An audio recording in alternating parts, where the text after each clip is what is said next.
That's great. Who are you? Did you marry John King? I did. He's a handsome guy. Wait.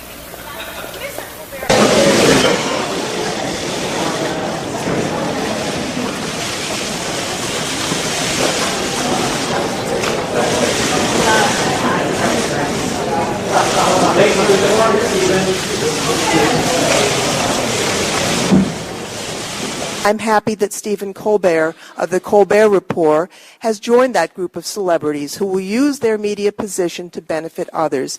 As you can see from Mr. Colbert's written testimony, he has taken the time to walk in the shoes of migrant farm workers, and he urges reform of our immigration laws. I'm happy that the United Farm Workers helped introduce me to Mr. Colbert, who I had not met before, so we could spend a day on a farm together.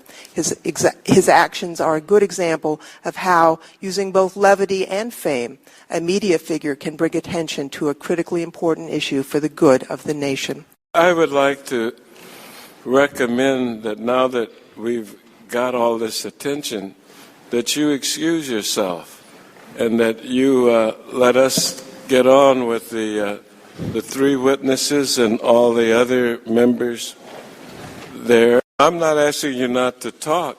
I'm asking you to leave the committee room completely. I'm here at the invitation of the chairwoman, and if she would like me to remove myself from the hearing room, I'm happy to do so. I'm only here at her invitation.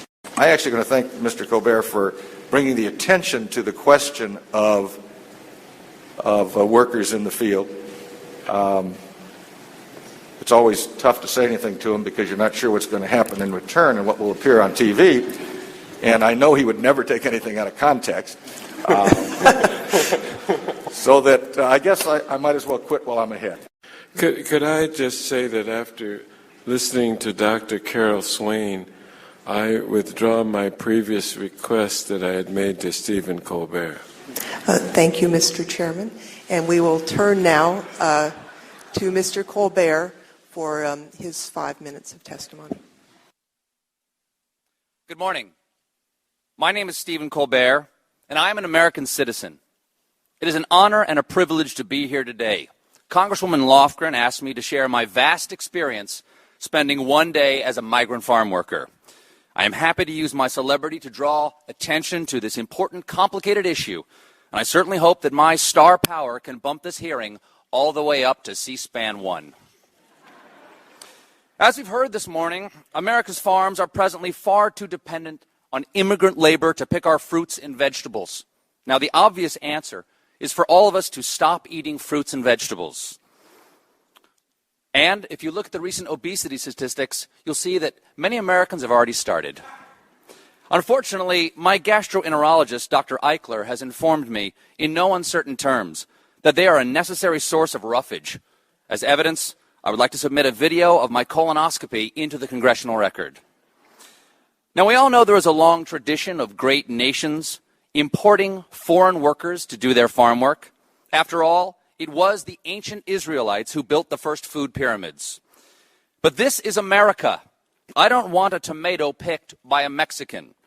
I want it picked by an American, then sliced by a Guatemalan, and served by a Venezuelan in a spa where a Chilean gives me a Brazilian.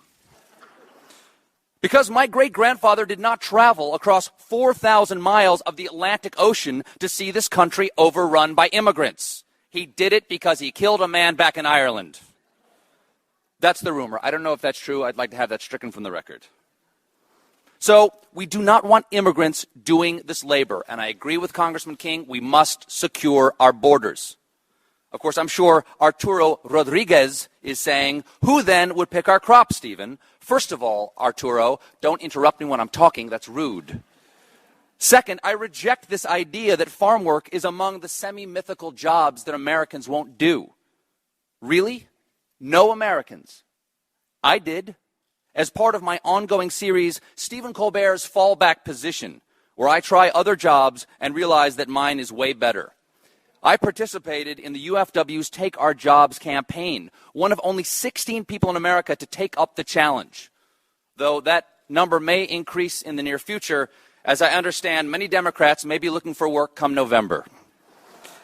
Now, I'll admit, I started my workday with preconceived notions of migrant labor. But after working with these men and women, picking beans, packing corn, for hours on end, side by side, in the unforgiving sun, I have to say, and I do mean this sincerely, please don't make me do this again. It is really, really hard. For one thing, when you're picking beans, you have to spend all day bending over. It turns out, and I did not know this, most soil is at ground level. If we can put a man on the moon, why can't we make the earth waist high? Come on, where is the funding? This brief experience gave me some small understanding of why so few Americans are clamoring to begin an exciting career as seasonal migrant field worker. So, what's the answer? Now, I'm a free market guy.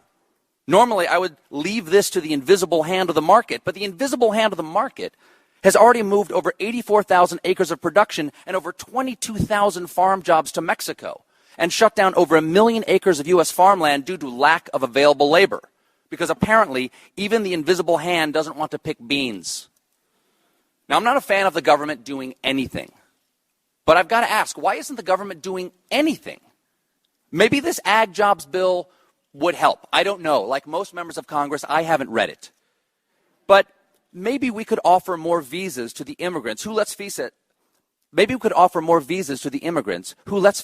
will probably be doing these jobs anyway. And this improved legal status might allow immigrants recourse if they're abused. And it just stands to reason to me that if your coworker can't be exploited, then you're less likely to be exploited yourself. And that itself might improve pay and working conditions on these farms, and eventually Americans may consider taking these jobs again. Or maybe that's crazy. Maybe the easier answer is just to have scientists develop vegetables that pick themselves. The genetic engineers over at Fruit of the Loom have made great strides in human fruit hybrids. The point is, we have to do something, because I am not going back out there. At this point, I break into a cold sweat at the side of a salad bar. I thank you for your time. Again, it is an honor, a privilege, and a responsibility to be here. I trust that following my testimony, both sides will work together on this issue in the best interest of the American people, as you always do. I'm now prepared to take your questions and or pose for pictures with your grandchildren. I yield the balance of my time. USA #1.